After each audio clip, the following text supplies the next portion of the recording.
আজকে সন্ধেবেলা দুজনেই চলে গেলাম একটুখানি মায়ের মন্দিরে। অনেক দিন ধরেই না মায়ের কাছে যেতে মন টানছিল, কিন্তু যাওয়া হয়ে উঠছিল না। তো ফাইনালি আমি আর বুবাই দুজনেই চলে এসেছিলাম মায়ের কাছে পুজো দেব বলে। এখানে প্রথমে ফুল নিয়ে নিচ্ছিলাম। মা তো জবা ফুলের মালা ভীষণ ভালোবাসে, তাই জন্য জবা ফুলের মালা, মিষ্টি, ধূপকাঠি, মোমবাতি সব নিয়ে নিলাম। তো চলে গেছি মায়ের মন্দিরে, আর এখানে মন্দিরে পুজো হবে বলে আমরা দুজনে নাম লিখে মায়ের কাছে দিয়ে দিলাম। তো পুজো করার পর আমি আর বুবাই চলে গেছিলাম একটু পাপড়ি চাট খেতে।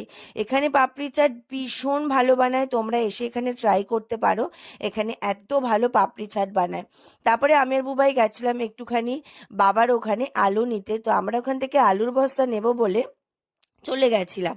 বাবাকেও একটুখানি প্রসাদ দিলাম। প্রসাদ দেওয়ার পর ওখানে আলুর বস্তা নিয়ে আমি আর বুবাই দুজনেই চলে এলাম বাড়িতে। আর তোমরাও মা কালীকে কতটা ভালোবাসো আমাকে কিন্তু জানিও।